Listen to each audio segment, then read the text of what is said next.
Te llamo a que te lleves un gran iPhone Sprint.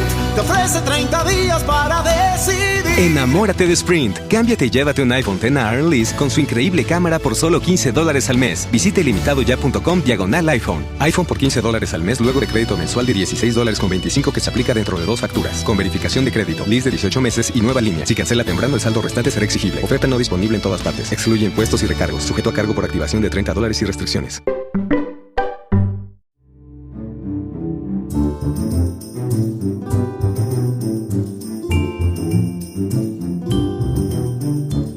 Hola a todos, bienvenidos a una nueva entrega de Paredro, el podcast de la revista 070 de la Universidad de los Andes, de Estudios Acorde, donde nos encontramos en Bogotá, y la Fundación Gratitud, que es la fundación del cantante colombiano Fonseca. Mi nombre es Camilo Hoyos y hoy nos acompaña Pablo Guerra, que es un amigo muy especial desde las épocas de la universidad, pero más importante que eso, es guionista, editor y crítico de cómics y también director de la colección Cohete de cómics y también ganador durante este año 2018 del 11º International Manga Awards con un libro del cual estaremos hablando hoy que muchos de ustedes seguramente han visto y se llama Dos Aldos, que es cómic, novela gráfica, no sabemos muy bien qué es y para eso invitamos a Pablo. Pablo, bienvenido. Hola, muchas gracias por esta invitación, estoy muy contento de estar acá. Bueno, quisiera comenzar contando que la primera clase de literatura que yo tuve en la Universidad de los Andes, Introducción a los Estudios Literarios, con la gran profesora Erna von der Wald, fue donde conocí a Pablo, que venía de física. De hecho. En ese momento. En ese momento ya venía de otros caminos. Empezaba a hacer una transición de la física a la literatura. Exacto, y me acuerdo muy bien que de las primeras cosas que Erna nos preguntó o que puso sobre la mesa fue un cuento de Borges, no me acuerdo cuál fue. Y mientras que habíamos una cantidad de niños ávidos por estudiar literatura, a quien primero le preguntó fue usted por ser de física, cosa que para mí fue todo un descubrimiento, decir, sí, de pronto los de literatura no somos los indicados para contestar muchas cosas, ¿no? Sí, es verdad. Igual yo creo que yo estudié física o empecé a estudiar física porque tenía un interés profundamente literario en todas las teorías de la física, digamos, más que como el ejercicio. Pues que en ese momento era básicamente, no sé, simulaciones de escenarios como de física y tal. A mí realmente lo que me interesaba era lo que estaba detrás, como la visión del mundo que había detrás. Entonces yo, pues como que después de un par de semestres dije, tengo que buscar realmente qué es lo que me interesa y lo encontré en literatura. Pues mire, y además yo creo que muchos elementos de la física están aquí en Dos Aldos también. Sí, y hay como mucho sobre como qué significa hacer ciencia y qué significa hacer parte de un mundo como dominado por las leyes de la ciencia. Exacto.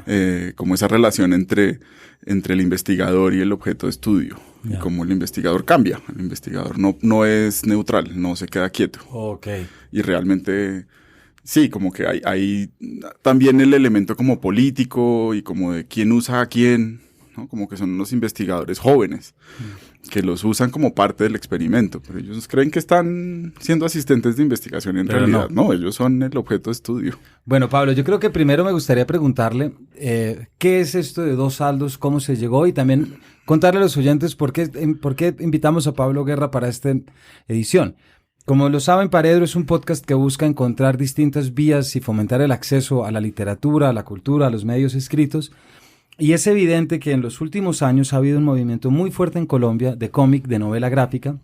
El premio que usted se ganó, Pablo, es sintomático de eso. Sí, sí. También muchos seguimos a Power Paola, Virus Tropical, etcétera, que ojalá podamos también tenerla a ella aquí en un momento. Así que Pablo está aquí para contarnos cómo se lee un cómic a partir de su propio cómic, cómo se compone, qué debemos tener en mente cuando queremos acercarnos al cómic y, más importante, qué está ocurriendo acá, en Colombia, en Bogotá, o en Latinoamérica a nivel de cómic. Yo sé que es mucho para una sola pregunta, Pablo, pero entonces arranquemos por el libro. ¿Por qué no nos cuenta con Dos Aldos cómo se llega, cómo llegan a armarlo, etcétera? Bueno, Dos Aldos empezó hace un buen rato. Era una idea que yo tenía, básicamente era una idea que consistía en una imagen, o realmente en dos imágenes, que tenían algo que ver y que como que incluían a unos personajes jóvenes en un entorno familiar y extraño al mismo tiempo, y que tenía que ver como con esa historia de amor, pero también como con una especie como de triángulo amoroso.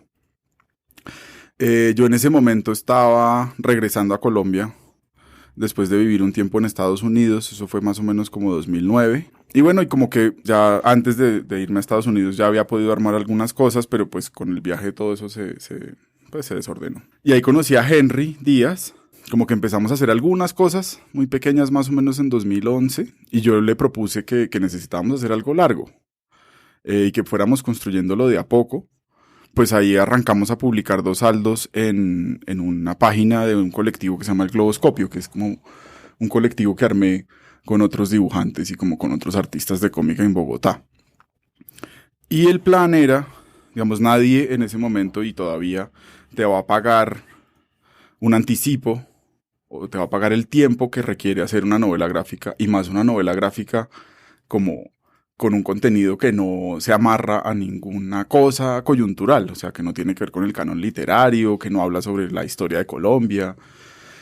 Entonces lo que decidimos hacer fue un poco como buscar cuánto tiempo libre teníamos a la semana para poderle dedicar a ese libro y pensar qué podíamos hacer en ese tiempo.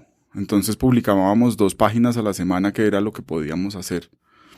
Y fue eso, como que ahí de a poco hubo unos meses en los que no publicábamos nada, nos íbamos como desordenando un poco, pero mantuvimos esa regularidad, fuimos creando también como unos lectores de la historia, y ya cuando la teníamos lista, cuando habíamos terminado, para ese momento yo ya había como terminado de construir el diseño de Cohete Comics. Entonces, pues logramos sacar el libro en 2016 como con ese primer grupo de novedades de Cohete, entendiendo que pues era como un proceso muy extraño. Y bueno, y también hubo como una parte muy importante como del proceso editorial de ese libro, que fue, y que me gustó mucho poderlo hacer así. Yo hasta ese momento realmente estaba acostumbrado a la autoedición, sí, ¿no? Como a ser yo el editor de mis propias cosas, yo las imprimo, yo voy al Ricaurte y mando a hacer el gafado y voy a ver quién me hace la pegada del libro y todo. Pero pues como tenía este equipo de Laguna Libros, pues pudimos separar un poco el proceso, y yo realmente no fui el editor del libro, fue Felipe, fue Salomé, que fue algo muy bonito, porque sí nos alimentó mucho y cambiaron varias cosas y nos permitió entender mejor cómo iba a ser esa experiencia del lector. Claro. Aunque, por ejemplo, el truco de usar dos tintas y que solo, digamos, lo relacionado con el Migani, como con esos seres extraños, fuera verde. Sí. ¿Sí? Como no usar el color descriptivo, ¿sí? Como un color realista que dijera, bueno, pues el edificio va a ser de este color, el carro va a ser de este color, sino solamente como con esa finalidad narrativa. Claro. Pues era algo que estaba desde el principio, pero yo siento que con ese trabajo que hicieron en Laguna, le dieron como toda la fuerza que necesitaba, como poder realmente invertir mucho como el orden del libro. Claro. Sí, también un saludo muy especial a Laguna y a Salomé, porque hacen un trabajo gráfico visual muy bonito, y que se ve tal como usted lo pone. Pablo, ¿por qué no nos cuenta un poco, un abrebocas, de qué es la novela? ¿En qué consiste? Para que la gente vaya a comprarla ahora mismo. Esta es una historia es un amor juvenil en un contexto de ciencia ficción. Son 2 científicos que se dedican a una cosa y que nos inventamos ahí, como que se llama la neurobotánica. Es que tienen que estudiar como una especie que todavía no saben muy bien qué es, que tiene como la capacidad de duplicar seres que están en su entorno, como otras especies que están en su entorno. Y en la mitad, digamos, de ese experimento, pues como en la ciencia ficción y como en los cómics, pues hay un accidente, obviamente, sí, y todo un poco como que se sale de control. Entonces se termina como creando un doble de uno de los investigadores. Sí, como que es un juego de espejos en realidad. Sí. Digamos, a mí lo que me interesaba, yo este libro en muchos momentos lo vi como un ejercicio de aprender la gramática del cómic, como apropiarme de la gramática del cómic, okay, ¿no? Y como que poder dar cuenta de las subjetividades de unos personajes, de esos paralelos entre personajes, siempre estar jugando con que, claro, el científico duplicado pues tiene su espejo, claro, pero todos los personajes están duplicados, todos los personajes tienen a alguien más y se están viendo en alguien más. Okay. Entonces fue como tratar de aplicar, digamos, todo eso que yo había leído, todo eso que sabía sobre los cómics que más me gustan,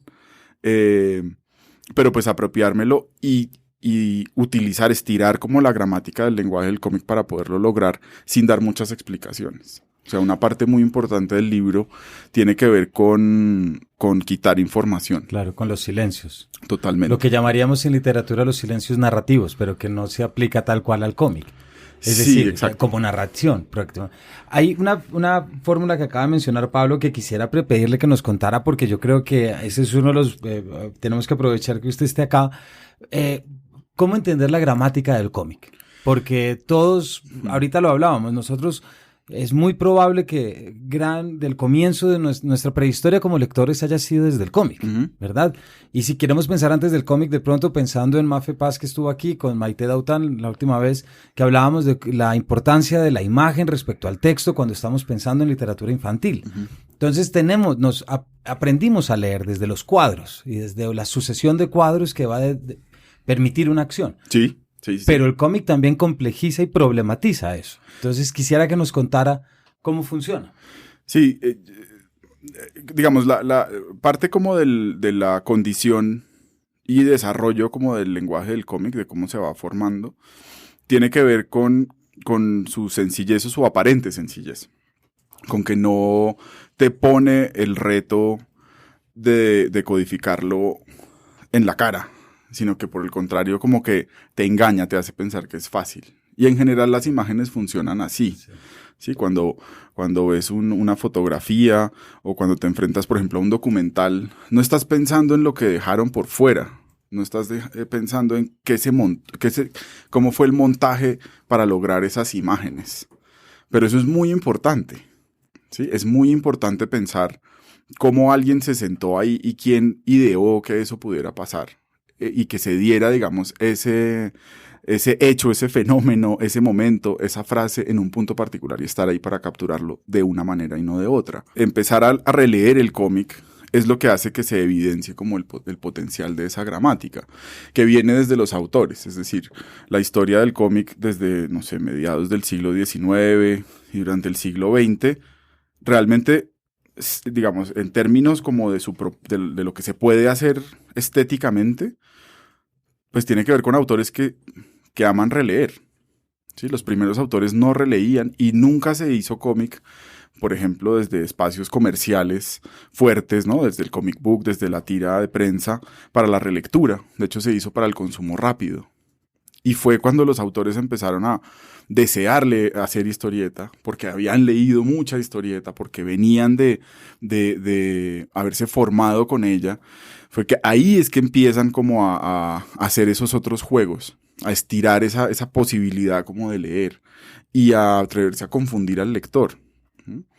Entonces, pues, sí, es complejo, digamos que incluso desde la definición de cómic es bien complejo, porque sí hay como un montón como de funciones y como de acciones de lectura que son difíciles de categorizar y que son difíciles realmente de organizar, claro. ¿Cierto? Porque además, cuando se definen, aparece un libro que niega todo lo que se dijo atrás. Claro, que eso ¿sí? También marca su riqueza. Exacto. Me imagino que eso es porque además se alimenta de todo. Eso ¿sí? Marca también la riqueza de un género que es muy difícil de amarrar. Exacto. Y que además lo importante es que no es simplemente como un subproducto de otras formas, claro. ¿Cierto? Que no es, si yo hago un guión a partir de un ejercicio teatral, no estoy simplemente haciendo una adaptación o como una versión menos interesante o menos profunda del ejercicio teatral, estoy reinventándomela. Claro. ¿No? Y lo mismo pasa con la novela, lo mismo pasa con la poesía. Una cosa que uno empieza a descubrir cuando analiza cómo se hace cómic es que cuando se trata de ejercicios autorales, cada autor o cada grupo de autores tiene una forma distinta. Yo a veces quisiera que hubiera una forma un poco mejor establecida, okay. ¿No? Como que yo digo, bueno, listo, terminé este libro, ya sé cómo se hace, y sí, sé cómo se hace, pero para hacer el siguiente me toca volver a entender realmente cómo lo vamos a hacer. Entonces, por ejemplo, para mí es muy importante entender esto desde el principio como una construcción con el dibujante, porque el espacio del libro, el espacio de la página es un régimen de imagen. Cuando la palabra se mete ahí, la palabra deja digamos, adquiere también una condición de imagen. Es primero una imagen. Antes de leer lo que dice y de pensar sobre qué está diciendo el bloque de texto, vemos la fuente, dónde está, de qué color es, qué tiene alrededor.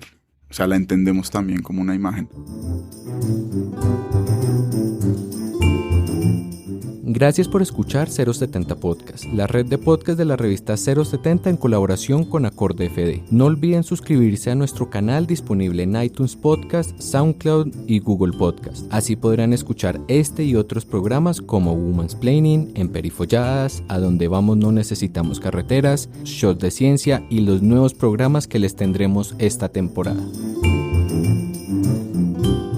Ahí hay un tema que me parece muy interesante, Pablo, y es como la lectura del cómic también obliga al desarrollo de unas competencias lectoras, digámoslo así, porque, claro, en la medida en que no tenemos esas pequeñas leyendas que nos dice tiempo atrás o muchos años después, etcétera, lo que en teoría literaria suena muy harto ponerlo así, pero analepsis y prolepsis y todos estos temas, es algo que uno tiene que decodificar de la propia imagen sin más ayuda que la imagen en sí. Es decir, en esos casos, ahí quisiera también que nos contara lo que acaba de mencionar, lo que es ese trabajo conjunto con el dibujante, porque si usted fuera quien dibuja y al mismo tiempo quien escribe, creo que habría un parto mucho más sencillo, pero hay que unir dos mentes para poder dar con una forma. Hay una frase que a mí me gusta mucho y que repito en clases y mucho, pero que es que un amigo le pregunta a James Joyce cuando está terminando el Ulises, le dice, bueno, ¿cómo vas? ¿Ya terminaste? Y Joyce le dice, no, nada, y el otro le dice, ¿pero qué? ¿Te faltan las palabras? Y Joyce le contesta, no me faltan las palabras, lo que me falta es el orden. Sí, claro. Que el cómic, yo creo, pues el cómic y la literatura y la narrativa y todo, pero a mí por ser lector literario me resulta muy complejo imaginar el orden a partir de la imagen. Sí, eso es muy difícil. Realmente, digamos, mi proceso, porque además, sí, eso es un proceso situado, en Colombia, en Bogotá, en un momento muy particular. Y realmente todo es un ejercicio de, pues, autodidacta. ¿Sí? Pablo, y este es un proceso en el que ustedes comienzan aquí en Bogotá y lo hacen desde... Además, Julia, pues es ese personaje que cuando nuestros oyentes lo vean, van a ver que en la primera página ya hay una frase de Julia que es mucho rabón, ¿no? Sí. Que ya uno entiende muy bien hacia dónde está y después de decir mucho rabón, le pide al computador que ponga Juan Gabriel non-stop y bueno, ya a partir de ahí estoy hablando de la segunda página. Aquí evidentemente hay algo que lo atrapa a uno pues por bogotano y por cultura, pero de repente ustedes reciben una llamada de Japón y les dicen que se ganaron el premio. Sí, así. Así tal cual. Digamos, nosotros habíamos aplicado ese premio. Ese premio lo teníamos ubicado desde hace un tiempo, porque hay un autor que a nosotros nos gusta mucho que se llama Ken Nimura, que es español-japonés, sí. Y él se lo ganó hace algunos años, creo que hace como unos 4 o 5 años. Y Henry estaba súper pendiente y apenas sacamos el libro, ya lo teníamos en físico, me dijo, ¿podemos aplicar este premio? Y yo le dije, pues sí, de una. Miremos en qué estamos. Uno aplica como para ver qué pasa y realmente no teníamos mucha idea, pues como mucha expectativa con el premio. Entonces ya nos llamaron de la embajada de Japón, ganaron y nosotros como, un momento, ¿cómo así? No, ganaron, vengan a una reunión que ustedes ganaron. Entonces yo, pues como venga, ¿qué será? ¿Qué va a pasar? No sé qué, no teníamos ni la menor idea, llegamos a la reunión. El premio da 3 categorías, el premio da una medalla de oro, 3 medallas de plata y 10 medallas de bronce. Y Henry y yo llegamos a la reunión, incluso sin haberlo hablado, asumiendo que era un honroso bronce, muy contentos además. Sí. Y bueno, lo que pasa es que el premio, el oro y las 3 platas ganan el viaje a la premiación en Tokio. Entonces nos empezaron a pedir, bueno, tienen que traer el pasaporte, la disponibilidad para viajar, entonces estamos pensando que sean estas fechas, ustedes pueden, no sé qué, y nosotros, bueno, listo, no, ganamos bronce. y ahí como que hubo como una primera parqueada de lágrima, ¿no? Sí. Y de pronto, bueno, no, momento, pues como estábamos muy tímidos en ese momento, entonces dijimos, no, espera, ¿qué ganamos? Pues como, ¿qué premio ganamos? Hay estas categorías, oro, obviamente oro. Increíble. Entonces ahí ya fue como parqueada total, así un momento muy bonito como de mirarse con un socio que uno, no sé, como alguien con el que uno empezó haciendo una cosa porque, ¿cómo hacemos? Saquemos el tiempo, trasnochémonos para hacer esta cosa. Y oír esto del premio, pues fue increíble, increíble. Y después ya vino el viaje, que fue espectacular. Fue espectacular. O sea, la verdad, estar en esa premiación, digamos, el jurado era una gente muy importante como en el mundo del manga. Ya. Aunque claro, hay que decir que nosotros no hicimos el libro pensando en ser manga como editorialmente. Sí. Hay mucha influencia del manga, los capítulos están muy pensados como a partir como de la estructura del manga, Sí. que a mí me gusta muchísimo. Pero también allá pues obviamente se entiende que manga es cómic y digamos incluye todas las maneras de hacer cómic en el mundo. Entonces estaba, por ejemplo, entre el jurado estaba un asistente de Tezuka, ¿no? Que Tezuka es como el padre del manga moderno. Y estaba el editor de Katsuhiro Otomo, que era como, no sé, uno de los grandes mangakas. Entonces tenerlos al lado y que le contaran a uno con emoción que el libro realmente les había gustado un montón, haciéndonos preguntas muy técnicas como de, bueno, ¿y esta secuencia cómo la armaron? ¿No? Yuri, el editor de Otomo, nos dijo, bueno, ¿ustedes cuándo pensaron la última viñeta del libro? ¿La planearon desde el principio o la hicieron al final? Que es muy fuerte, que es increíble, sí. Y le dijimos, no, desde el principio, esa fue como la primera viñeta que teníamos en la cabeza. Y se emocionó un montón. Y dijo, sí, claro, yo sabía, tenía que ser así. Pablo, ¿y cómo es esa sensación bueno, como nuestros oyentes ya habrán intuido, es un cómic raro, sí. Es extraño, muy bien armado desde todos estos elementos que Pablo nos está contando, en el cual la extrañeza pasa a ser un elemento cotidiano y natural que no es excluyente, porque es esa seducción de lo extraño frente a una imagen, y algo que de pronto a muchos nos ocurre con muchas de las sensibilidades japonesas.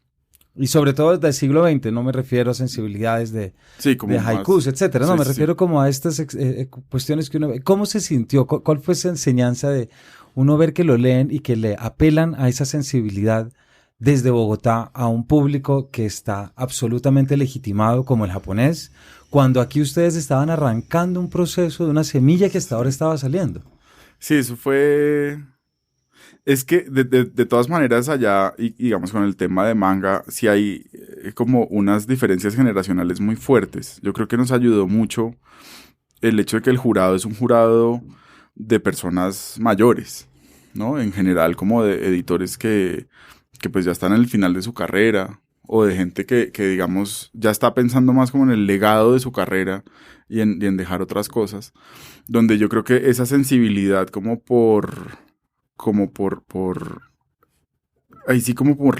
las subjetividades les interesa un montón la reflexión sobre lo humano y como esa condición de extrañeza y cotidianidad fue algo que les interesó muchísimo.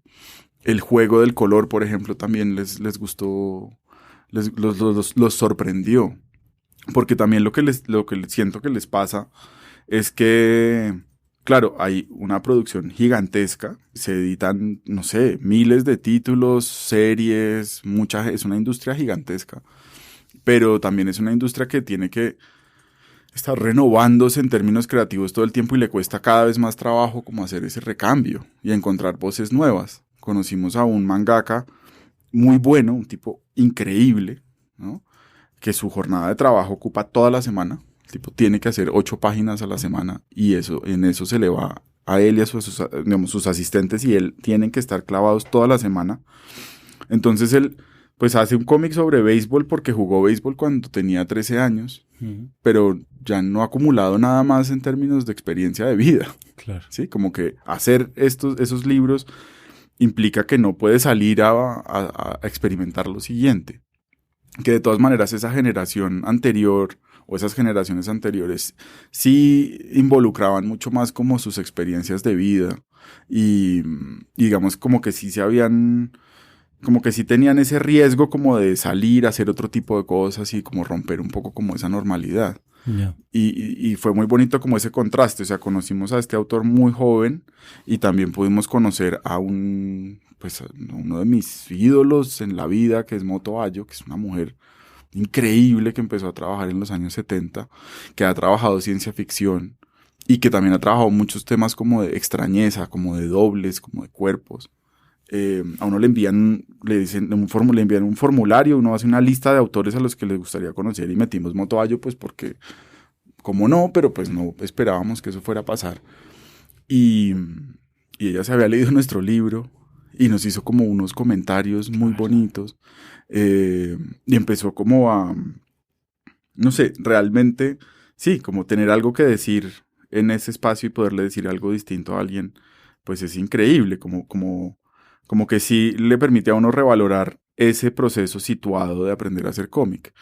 Y algo que para mí ha sido muy importante, que es que yo no quiero hacer una copia de otra cosa, yo no quiero hacer un cómic al estilo de, quiero encontrar una voz propia, o unas voces propias que se construyen con cada equipo y con cada grupo. Claro. Y sí, creo que esa fue la clave, creo que eso fue lo que lo sorprendió.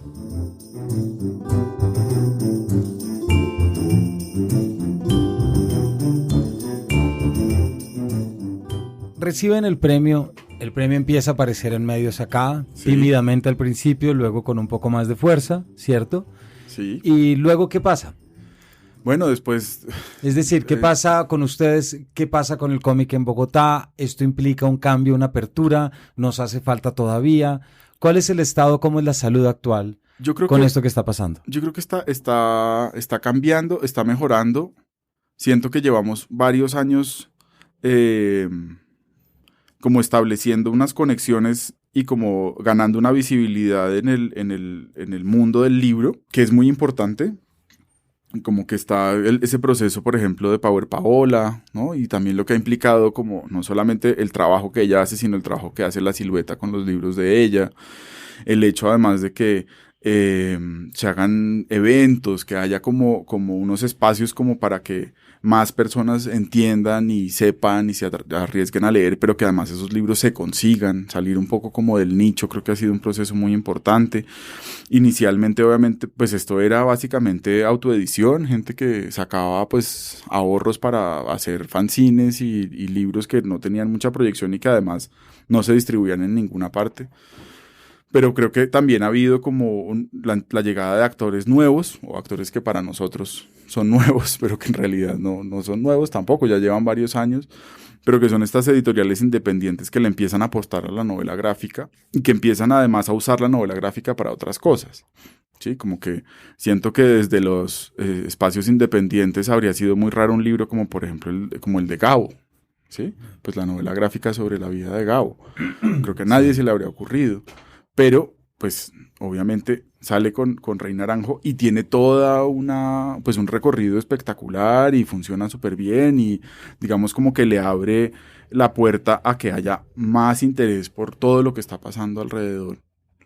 Y creo que sí, cosas como el premio, ver que más autores colombianos empiezan a ser editados en otros idiomas, en otros países, creo que sí permite como pensar que ese espacio que hemos ido ganando no es un espacio que responda solo a la moda, no es un espacio como que solo responda como a una coyuntura, como de, bueno, que hay nuevo, novela gráfica, listo, y entonces, ¿qué sigue? Mandalas, listo, vamos a hacer libros de mandalas para colorear y abandonamos esto. Sino sí creo que estamos estableciendo ahí como unas conexiones y ganando relevancia en términos de, digamos, de lo que podemos decir desde nuestro trabajo, de cuál es la relevancia que puede tener nuestro trabajo en discusiones importantes, ¿no? En reflexiones importantes sobre nuestro país, pero también en entender que es una parte importante del acercamiento a la lectura, ¿no? Ese era uno de los puntos que quería decir precisamente. De pronto nos está haciendo falta destacar todas esas bondades que tiene también la novela gráfica, no solamente para efectos estéticos que seguramente usted tiene y del grupo, pero también pensándolo en todo lo que una novela gráfica puede hacer en procesos de lectura, en procesos de comprensión, de construcción y todo eso que ya puede ocurrir en territorios, puede ocurrir fuera de unos espacios cerrados del cómic, ¿cierto? Sí, yo siento que que en este momento, digamos, la experiencia para mí como lector de cómic fue ir encontrando, digamos, como que realmente donde yo entendí ese principio de que uno realmente aprende lo que le interesa aprender y de que ser un buen lector no es leer lo que hay que leer, sino lo que a uno le interesa leer y leerlo muy bien. Eso me lo dio el cómic. Y por eso fue que para mí es como el espacio donde yo aprendo todo, ¿sí? Como que donde yo me acerqué a un millón de cosas. Hay un montón de autores, hay un montón de conceptos, hay un montón de historias y de lugares que yo he empezado a conocer a partir de explorar cómics. Entonces creo que como ese principio del lector independiente, como de un lector que se genera por sí mismo su biblioteca, lo que le interesa, creo que se puede replicar, creo que se puede mantener, y creo que el cómic, obviamente esto no es mágico, todos esos pues son cosas que son producto del trabajo de gente, pero si eso se puede replicar, pues me encanta. Yo estuve ahora en la fiesta del libro de Medellín y di una charla como con estudiantes de 13 años, yo no tenía ni idea qué iba a hacer, tenía un poco de miedo, mucho miedo, en realidad.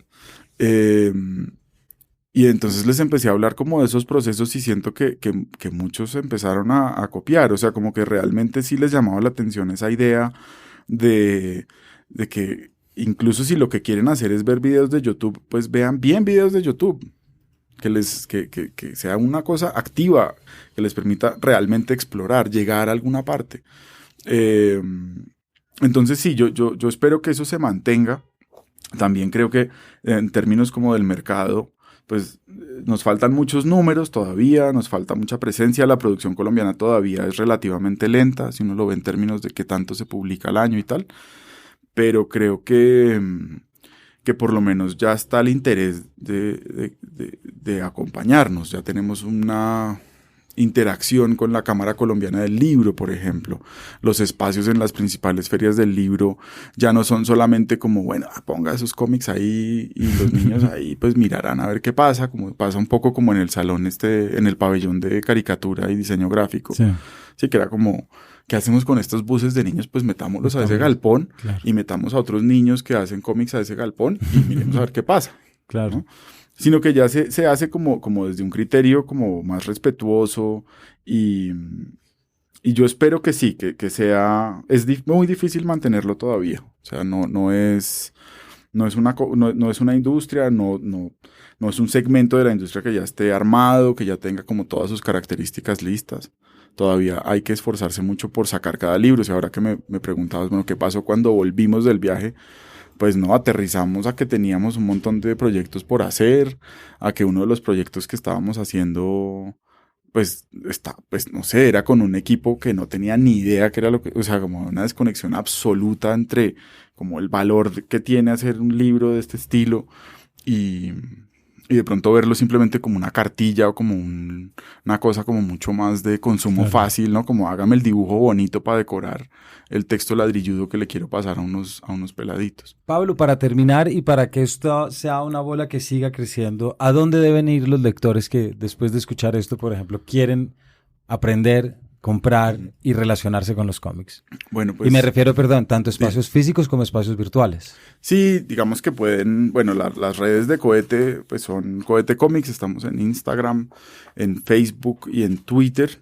También está, pues digamos, los libros se distribuyen en las principales librerías, pero realmente nuestros aliados claves pues son las librerías independientes. Creo que ahí es donde como que se conecta, realmente logramos como engancharnos con esos lectores que se arriesgan a descubrir una cosa que es diferente. La apuesta de Cohete no es darle cómics a los que ya leen cómics. Sí, si alguien ya pues es coleccionista de Batman, pues es muy difícil que no sé, le vaya a satisfacer un libro como Caminos Condenados o como Dos Aldos. Entonces la idea es siempre buscar lectores nuevos y entonces pues sí, vamos como muy por ese lado. Igual si no encuentran los libros en esos espacios, está pues la tienda de La Diligencia libros.com, que es la tienda virtual de nuestra distribuidora, donde también hay más sellos, hay más cosas. y la página del colectivo El Globoscopio, que es elgloboscopio.com. Ahí hay un montón de cosas. Ahora, por ejemplo, si les interesa, pues creo que puede interesar a varias personas que oyen esto, acabamos de lanzar unos nuevos cómics documentales que hicimos con el Centro de Memoria. 2 comunidades, una en el Magdalena y otra en el Urabá antioqueño, pidieron como medida de restauración simbólica que se hicieran historias gráficas y nosotros las hicimos. Entonces en la página del centro pueden encontrar los 2 libros, son Sin Mascar Palabra, que es sobre Tulapas en el Urabá antioqueño, y La Palizúa, que es la comunidad de La Palizúa en el Magdalena. Como continúa pues el camino del cómic documental. El primero es Caminos Condenados, que es sobre Montes de María.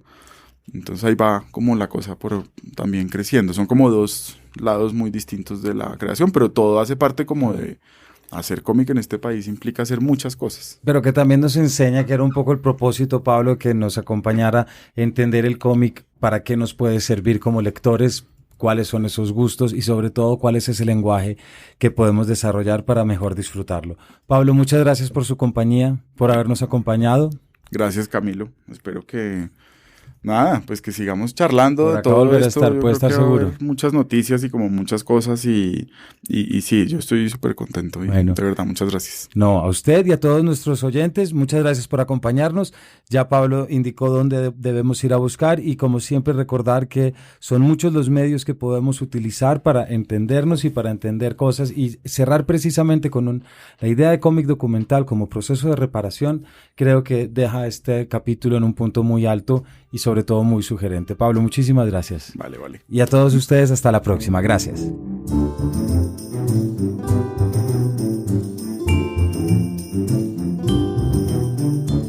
Paredro es un podcast de 070 Podcast en colaboración con Acorde FD y la Fundación Gratitud.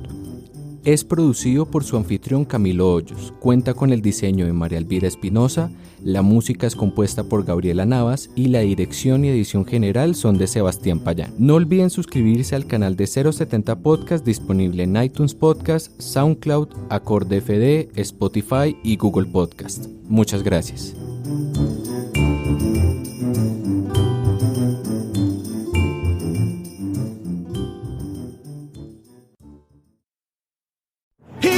Te llamo a que te lleves un gran iPhone Sprint. Te ofrece 30 días para decidir. Enamórate de Sprint. Cámbiate y llévate un iPhone XR Lease con su increíble cámara por solo $15 al mes. Visite limitadoya.com/iPhone. iPhone por $15 al mes luego de crédito mensual de $16.25 que se aplica dentro de 2 facturas. Con verificación de crédito, lease de 18 meses y nueva línea. Si cancela temprano, el saldo restante será exigible. Oferta no disponible en todas partes. Excluye impuestos y recargos. Sujeto a cargo por activación de $30 y restricciones. Te llamo a que te lleves un gran iPhone Sprint. Te ofrece 30 días para decidir. Enamórate de Sprint. Cámbiate y llévate un iPhone XR Lease con su increíble cámara por solo $15 al mes. Visite limitadoya.com/iPhone. iPhone por $15 al mes luego de crédito mensual de $16.25 que se aplica dentro de 2 facturas. Con verificación de crédito, lease de 18 meses y nueva línea. Si cancela temprano, el saldo restante será exigible. Oferta no disponible en todas partes. Excluye impuestos y recargos. Sujeto a cargo por activación de $30 y restricciones.